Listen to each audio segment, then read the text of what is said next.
escuela, como se los mencionaba Edil, está pensada en una maestra, y lo digo yo particularmente por acá desde Medellín. Lola, te quiero.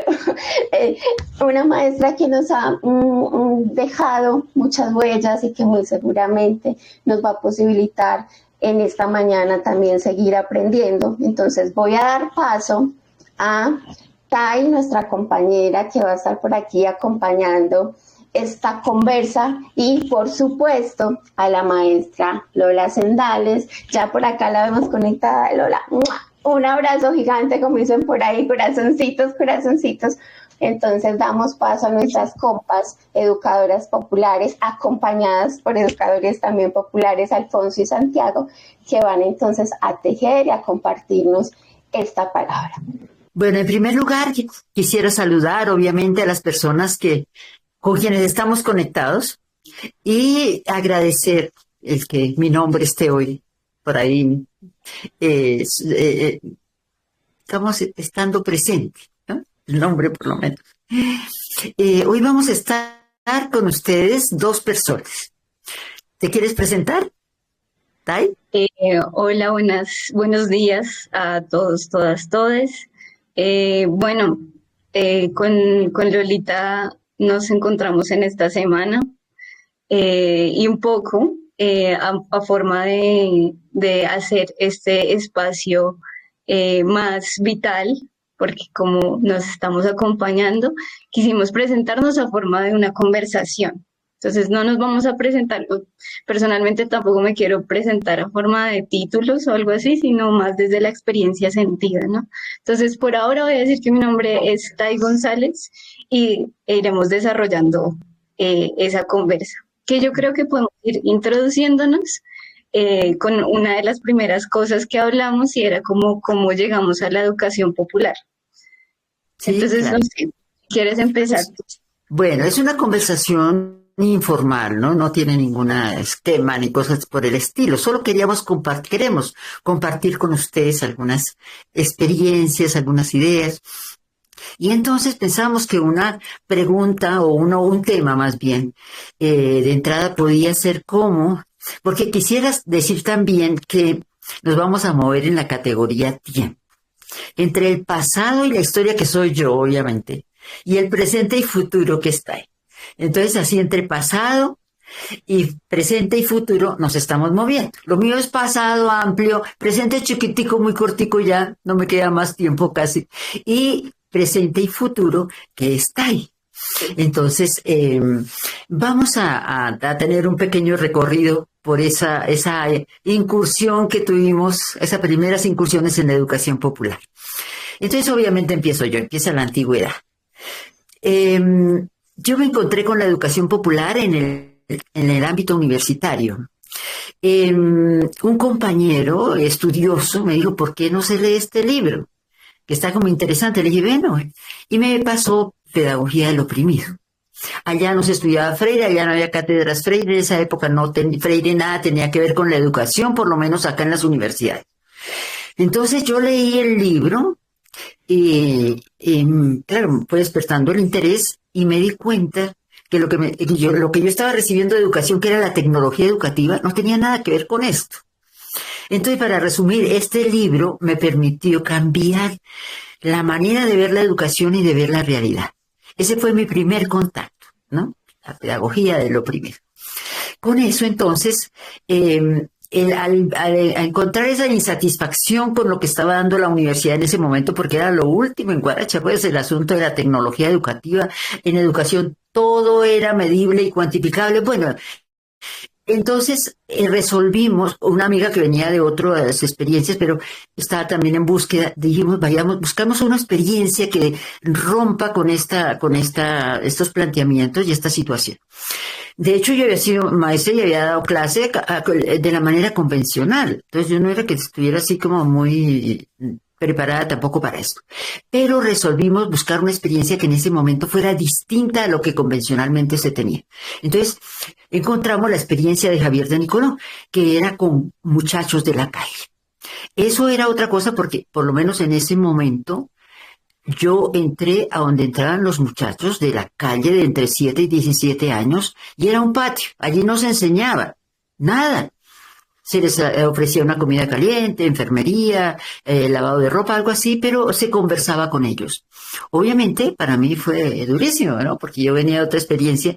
Entonces, me di cuenta que la educación no consiste exclusivamente en enseñar, es decir, no se puede reducir la educación a enseñar, que la educación es más un proceso de acompañamiento en los procesos de liberación, en los procesos de autonomía de los muchachos, ¿no?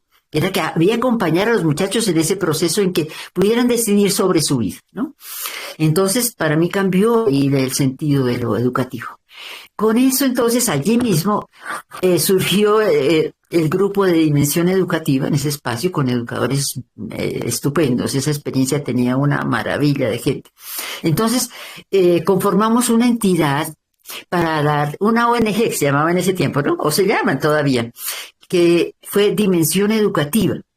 Éramos varios. Los que estuvimos más tiempo presentes fuimos Mario Perezón, Germán Mariño y yo. Entonces, estuvimos más en el tiempo. Al principio hubo más gente, pero digamos como que en la colada quedamos los tres.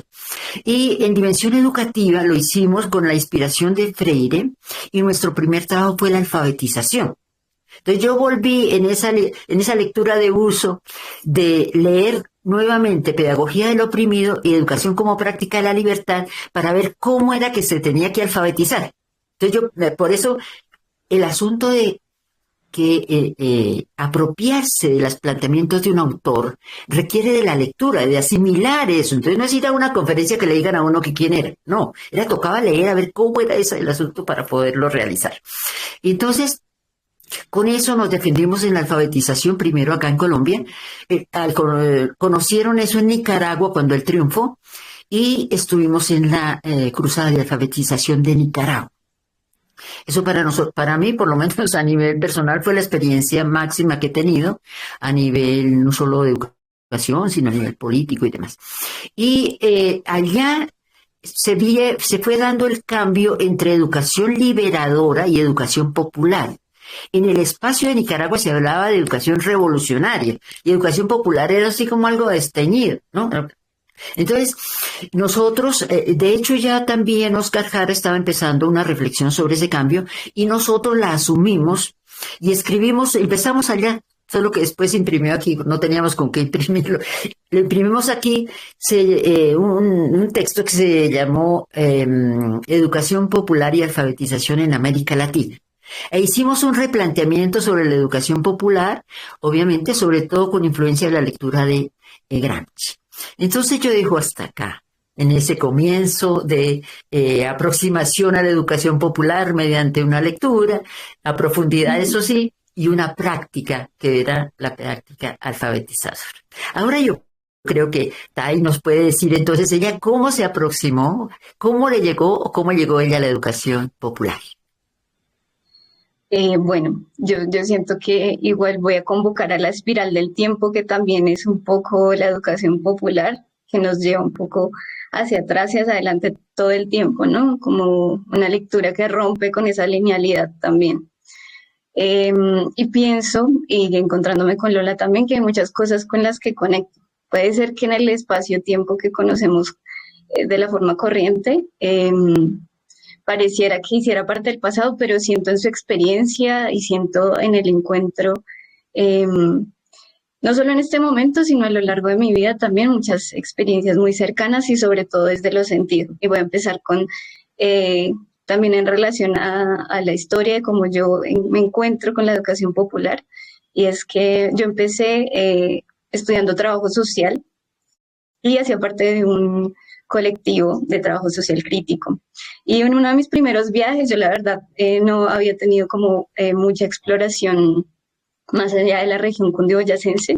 Terminé yendo por primera vez a Cali y conocí la licenciatura pues en educación popular de la Univalle. Y para mí fue como, wow, yo porque estoy en trabajo social, creo que vi la potencia también de la educación ahí, decidí en algún punto pensé en quedarme en Cali, pero el destino quiso llevarme a educación comunitaria. Y la educación comunitaria, que por título institucional, pues terminó siendo, digamos que como camuflándose un poco ahí para poderse filtrar, pero pues de base educación popular, ¿no? Y justamente ahí también creo que conectan nuestras historias, y es que pues Lola fue parte de esa fundación de la licenciatura en educación comunitaria. Y ya como experiencias significativas, creo que hay muchas experiencias que posiblemente no entren en esta lógica de tal vez las experiencias reconocidas desde la institucionalidad. En mi caso, en el caso de Lola fue con los gamines, en mi caso fue con las putas, las trabajadoras sexuales de La Mariposa.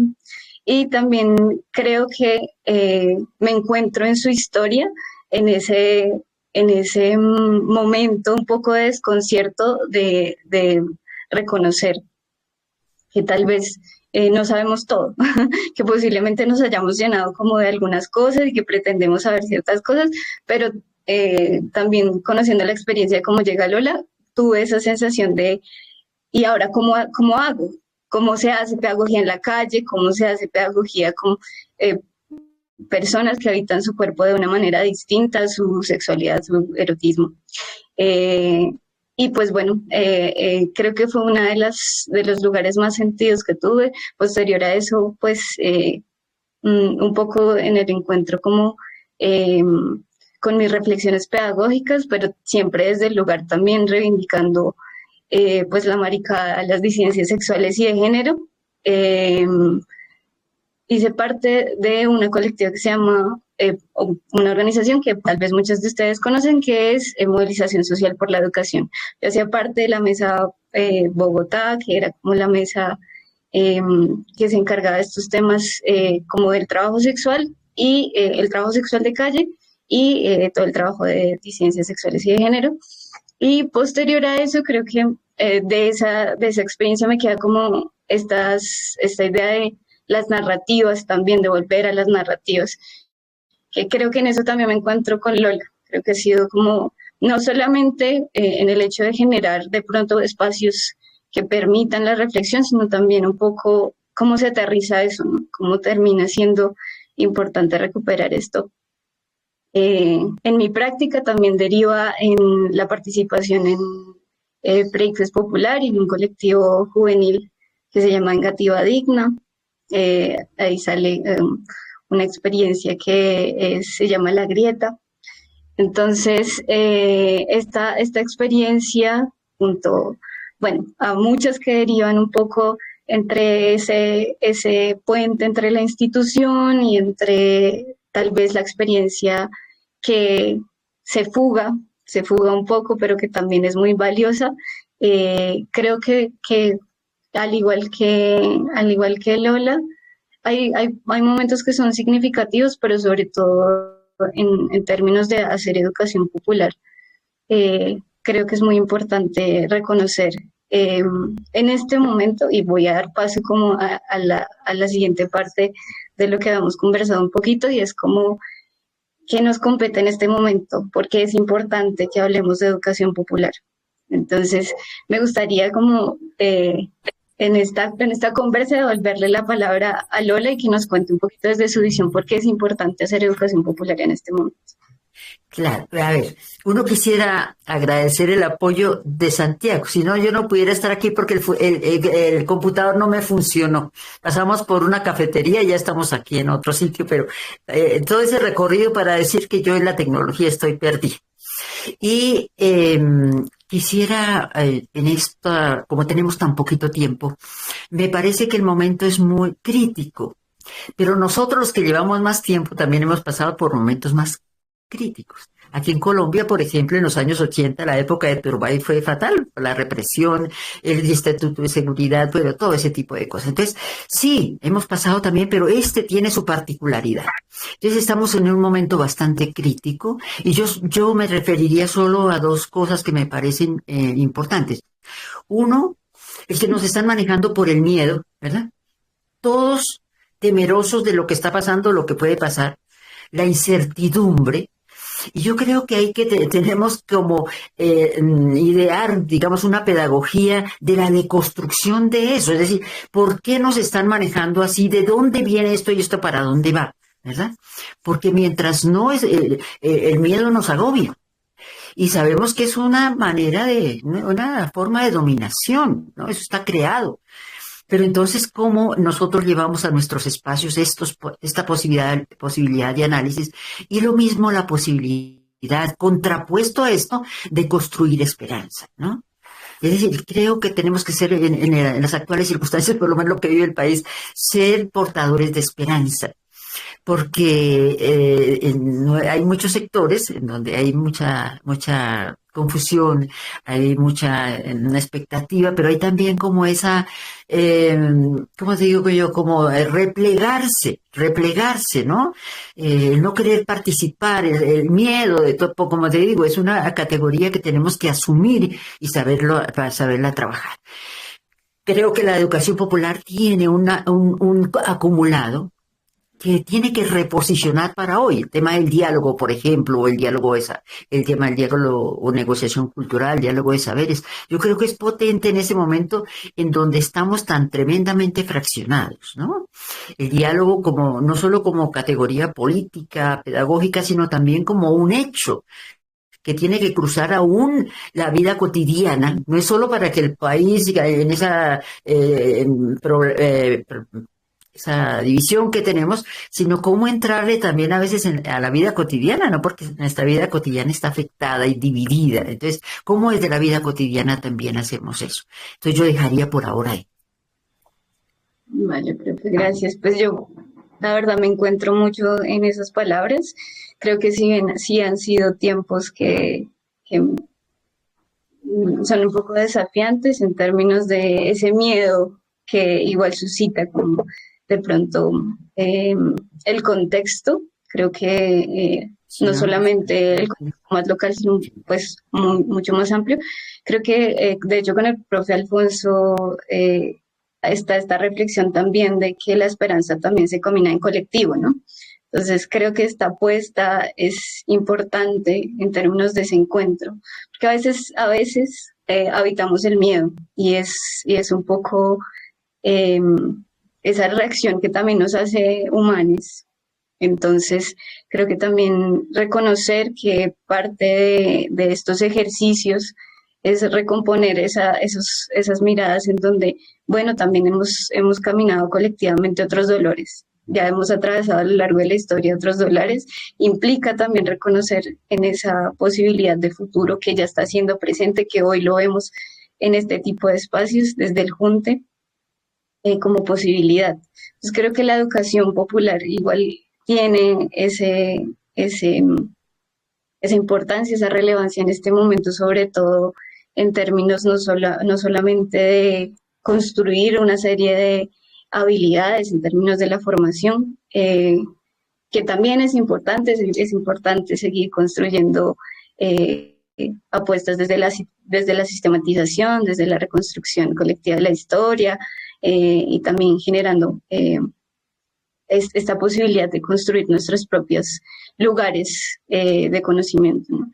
Entonces, más allá de eso, también creo que es muy importante, y lo hablábamos con Lola, reconocer que también este contexto nos está volviendo cada vez más herméticos, ¿no? Como cada vez más esa imposición de la IA frente como a la posibilidad del encuentro de llegar a encontrarnos, a mamarrachar, también a tener estos diálogos un poco más espontáneos, no perfectos, no en el texto perfecto, no en el texto se supone bien redactado, no en el dibujo bien hecho, no en la canción que queda como reflexión después de un encuentro. Creo que para mí en específico me parece muy valioso, si bien reconozco lo valioso, por ejemplo, de que la virtualidad nos permita estar aquí en la escuela. Creo que también es importante reconocer el lugar poderoso que tiene la educación popular también frente a la creatividad y sobre todo la posibilidad de tejer afectos. Ya como para que vayamos cerrando un poquito la conversación, porque se nos está acabando el tiempo, lo último que hablábamos con Lola era también como la importancia de la formación, y por eso estamos, esto es lo que también nos convoca en la escuela, desde la vitalidad y también ese impulso de juntarnos, también cuestionarnos sobre por qué estamos aquí, ¿no? ¿Por qué estamos aquí? Tal vez viendo la posibilidad de tejer redes, pero también que tal vez eh, posibilidades nos permite eso en términos de la agencia de esas cosas que construimos colectivamente, cada quien desde su lugarcito.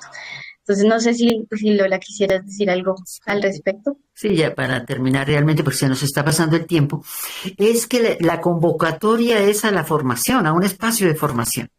Y los espacios de formación son importantísimos. Ya Tai hablaba de la parte de la posibilidad de la tecnología, pero yo quisiera volver un poquito atrás para advertir algunas dificultades que se pueden presentar. Primero, para la educación popular, la formación siempre ha sido un tema estratégico, porque es la formación de futuros liderazgos, ¿verdad? La formación de educadores que en la medida en que haya calidad en la formación, repercute en la calidad en el trabajo. Entonces, para nosotros es una función estratégica, ¿verdad? Por eso el cuidado que se debe tener en eso.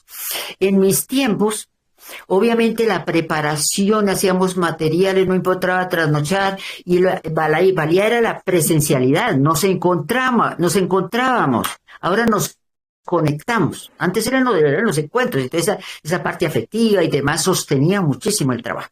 Hoy también con las realidades virtuales tenemos que afrontar ese tipo de circunstancias. Creo que nosotros como educación popular caímos en dos cosas que fueron el tallerismo.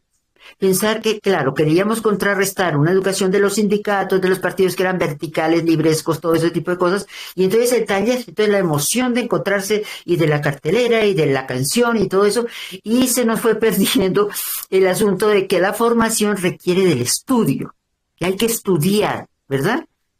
Uno no se forma por ir a unos cuantos talleres, sí, sirven mucho, pero eso supone el estudio también.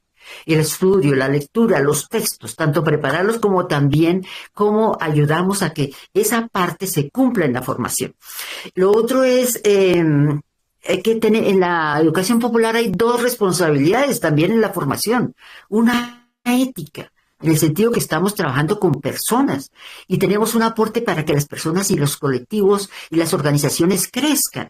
Y otra epistemológica, porque sencillamente los contenidos, las temáticas van avanzando. Entonces yo no me puedo quedar en educación popular o en el tema que maneje con lo que recibí hace 20 años, ¿verdad?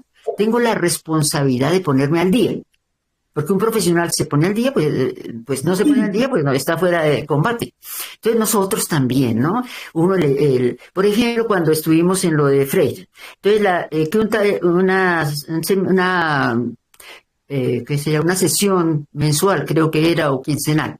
Muy bien, ahí sí quedan cosas, quedan inquietudes, pero eso tiene que ir acompañado del estudio. Y el seguimiento también, ¿no? Esas cosas no. Había otra cosa que era la de las potencialidades también hoy de la formación, lo cual no supone abandonar los espacios presenciales. Yo creo que hay que combinarlos, espacio presencial y espacio virtual.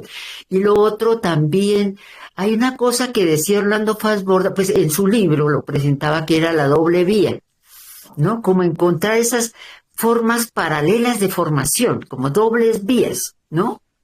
Entonces, que hay unos más adelantados, otros no, otros, como tener en cuenta esas diferencias para afrontarlas también desde la formación. Entonces, desde aquí, yo creo, no sé si ahí tenga algo que decir, la importancia de la tecnología, pero siempre y cuando no se pierda la originalidad y la creatividad, ¿no? La tecnología es un medio, no es en sí mismo. La IA, pues seguramente potenciará muchas cosas, pero otras son insustituibles. Es decir, un buen maestro, un buen educador no lo sustituye la mejor de las tecnologías, nunca. Entonces, la importancia de estar acá, la importancia de verlos, aunque no los vea físicamente, sentirlos a través de este aparato ¿verdad? Y decir que, digamos, como la satisfacción, es que esos esfuerzos que nosotros tuvimos desde hace años van a continuar con la gente joven, ¿no? Es la lucha, los ideales, las utopías van a continuar. Entonces, desde mis canas, desde mi edad, un saludo a la escuela y a todos los que están hoy con nosotros. Muchas gracias, Lola. Yo solamente tendría ahí como para que vayamos cerrando, que hay algo que tuvimos, como que hablamos durante esta semana, y es que muchas veces, y justamente en esto de que estos escenarios no reemplazan como la cercanía también, que la posibilitan también, pero no la reemplazan, y pienso también en esto que me decías, de que posiblemente hayan reflexiones que sean muy importantes, pero solamente en el momento adecuado le calan a quien debe calarle en el momento que es. Y a mí en este momento me cala mucho desde el afecto, como, y que si bien tengo tensiones, muchas tensiones con las inteligencias artificiales, agradezco enormemente la posibilidad de la tecnología como el encuentro. Y que creo que una cosa no exime la otra, como que no necesariamente porque utilicemos estas herramientas, pues no pongamos en cuestión y no tejamos, como lo decía, afectos. Entonces agradecerte por compartirnos tu experiencia, agradecerte desde una manera muy, muy vital que estés acá, que un poco está también ese asunto de los homenajes ahí a las personas. Tú estás viva, presente, y estás muy presente como en tus estudiantes, en las personas que te rodean, desde ese afecto. Entonces agradecerte por tu participación, y yo creo que por ahí vamos cerrando la conversación y le damos lugar ya como a la siguiente parte de la sesión. Muchas gracias a la maestra Lola, muchas gracias Tai por ser portadoras de esperanza, por reivindicar la posibilidad del encuentro, la posibilidad de la creatividad, la posibilidad de seguir tejiendo a pesar de estos momentos y de las circunstancias en las que estamos atravesando los países, ¿cierto? En todos los niveles.